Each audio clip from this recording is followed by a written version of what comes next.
Alright, yo, what's up? My name is Patrouski, and I have a bit of a headache, but that's okay because we have a pretty cool PokeMMO PvP game to review today. So, this is a game that I played, I want to say 2 to 3 days ago, and then I kind of took a break from playing and recording. So it was my birthday recently, birthday weekend, cool stuff. But this game was really cool because I thought this was the perfect game. This is a randoms game, as you guys can see. I had 5 Life Orb Pokemon in this game, which I forgot about, which is hysterical for one thing. So 5 Life Orb Pokemon, very aggressive team. I need to understand that I need to kill my opponent faster than he can kill me, or I'm going to get in a lot of issues as I'm going to be taking too much damage. But this game had a lot of sweeps in it, a lot of good damage, but there was a point where I had to make a very, very close, it's a very obvious decision when you think about it. There was only one pure correct answer, but not everyone might have made this decision. And this decision led me and pushed me slightly over the edge to allow me to win the game. And I think it's really, really important. This was the perfect example of how not clicking the super effective move and understanding stab allowed me to win this game. So first things first, we lead against Love-Disc. Now I almost clicked Leaf Storm here, worrying about damage and worrying about one-shotting this thing or hitting whatever switched in for a lot harder, but I understood that Love-Disc outsped me, and I thought he might go for this Ice Beam, and I know that if I Giga Drain, I didn't think I'd one-shot it, to be totally honest. That was insane. Love-Disc is super frail. This was definitely just a huge misplay by my opponent, but you know what? I understand. I don't know. I get it. Not crazy.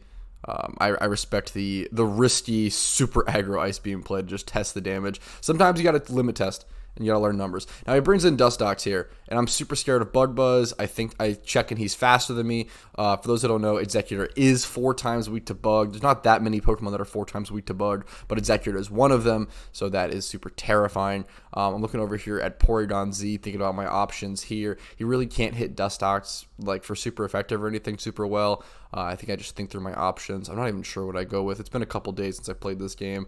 If I were myself, what would I go to here? It's a good question. Could see myself. I'm scared of this thing. I'm moving Giga Drain. I would say I think I do with Tauros. Tauros is the best middle ground because double edge or any sort of this thing might not hit me super hard. Also, if he goes for a U-turn, yeah, I'm scared of the Quiver Dance. I almost totally forgot about that. I'm super scared of the Quiver Dance here. So I know that I need to bring in something that can do a ton of damage to this thing immediately. Now clicking Stone Edge here is a little risky because if I miss, but I'm a risky player, so I'm like, screw it. Clicking Stone Edge here is risky because if I do miss, it's really, really brutal. Double Edge might have just been enough to kill, if I'm being totally honest. I do know I can tank at least 1 Bug Buzz. Thankfully, I'm actually able to tank 2. It only does 45% damage. But then so this is actually really important. This is where this Life Orb damage actually bites me in the butt so hard. So now the Bug Buzz is either a roll or it just kills me. So I'm really, really considering switching. I think I end up staying in because I don't have a good switch into this. I don't have a safe switch into Dustox. Sandslash's special defense is horrendously low. Everything's weak to this thing. I think I just end up sacrificing my Tauros here, essentially. And I'm like, hey, man, if he low rolls, cool. If not, cool, etc., etc. But he ends up roosting here, which is actually a good play by him. So he roosts here expecting me to make a switch play, which is actually really, really good play by him. It doesn't actually matter because Life Orb's still ticking me down.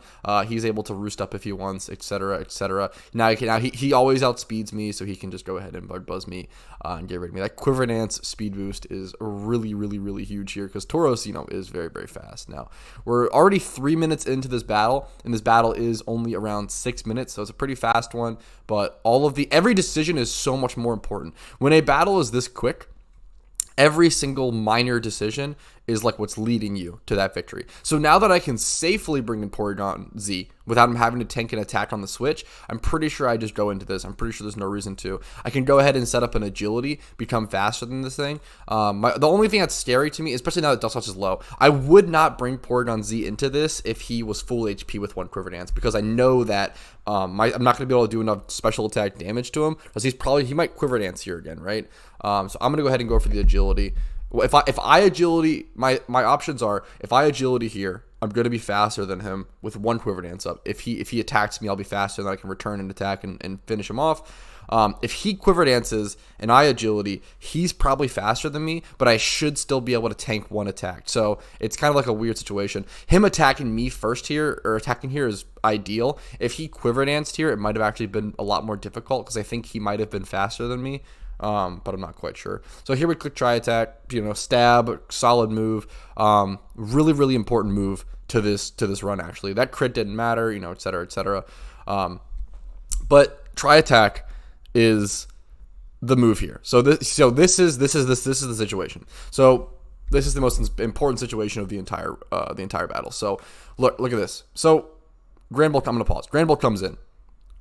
I have Hidden Power Fighting, which is super effective because Grand Bull's a normal typing in this game, but I understand the basics of Stab. This is a really, really good beginner tool to anyone playing Pokemon PvP or PokeMMO or Pokemon PvP.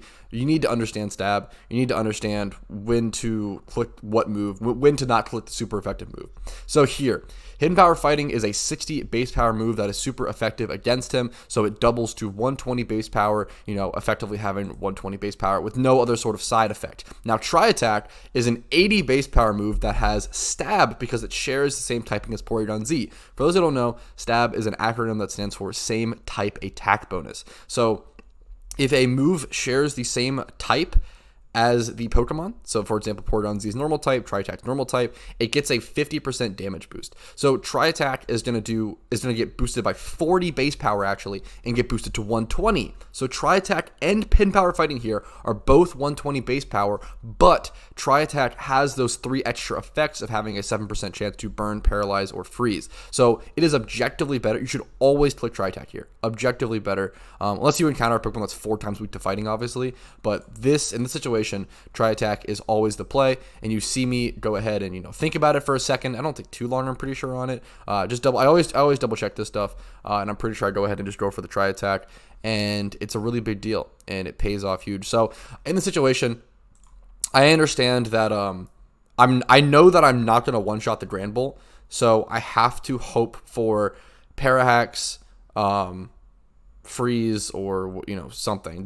If he gets any effect, might keep me alive. If I burn him, I might not live the close combat still, because I know Grand Bull probably has some sort of fighting type attack. I know I can't one shot him. I know he's slower, but he's gonna be able to finish me off with like a close combat or some sort of fighting type move. If he doesn't get hurt. But there he goes. Because I clicked Try Attack, because I clicked the non-super effective move, I was able to, it's those little niche advantages you get in Pokemon. Those little things you can do to control the RNG and push that into your favor. Obviously, you can say like, oh, you were so lucky. And I was so lucky. I was lucky to get the freeze, 100%. But I did give, you can put yourself in the most optimal position to work towards that RNG. And I think this is a really good example of that. Another really good example of this that I've heard talked about recently. So this is an obvious Ice Beam play. I know he's going to have Sturdy, but, what can I do? All I do there is do that.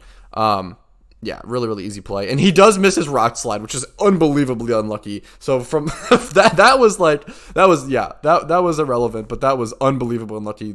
I respect him. He's like, you know what? I'm not going to win this. Yeah, he had some bad luck that game for sure. But at the same time, I took the right routes. But something I heard about recently that was really interesting to me was that another way of playing into RNG was actually playing into crits. And a way you can actually play into crits is simply by attacking more. I know that seems dumb, but there are certain strategies, like if you're playing stall and you're not attacking, you're going for like toxics, protects, etc. Or if you're playing in randoms, you try to have that control or whatever. Simply clicking more attacking moves when possible, obviously, right? A huge thing is like, let's say you're on Dustox there and they're switching in. They're gonna switch in something like let's say they're gonna switch in like let's say you're on Dustox there. And you have 2 options. You can Quiver Dance, or you can go for a Bug Buzz or any sort of attack. Let's say they bring in a Choice Scarfed Tauros, and for this example, he's Choice Scarf. He has Stone Edge. You know all this information for this example. You now just have to switch out because your Dustox is always going to die, right? So if you went for the Bug Buzz play, you would have given yourself more advantage and more randomness for for that crit. You would have given yourself essentially another chance at a crit, whereas going for the quiver dance was the more passive setup, sort of sweepy play, which is fair. And like, that's just obviously in a vacuum, just a really good example of like, you know, that's a sort of situation not actually prevalent to this specific battle. But anyways, that's it for this video. I really hope you guys enjoyed. Make sure to like the video if you did, subscribe for future PokeMMO content. Let me know if you have any questions down in the comments below. Hit up the playlist links down below for more content. Join the Discord and consider going above and beyond to support the channel if you want to by becoming a YouTube member to me for $5 a month. Drop out a Twitch Prime or Twitch sub over on my Twitch, or hitting up my Patreon or my Venmo, which are all linked down below. Venmo is actually the best way to support me. And then if you do support me, you'll get like a little outro, your name, and a little outro shuckle clip on my videos, because I really appreciate you guys, and you guys allow me to keep making content. So thank you so much. Have a great day. I'll see you guys later.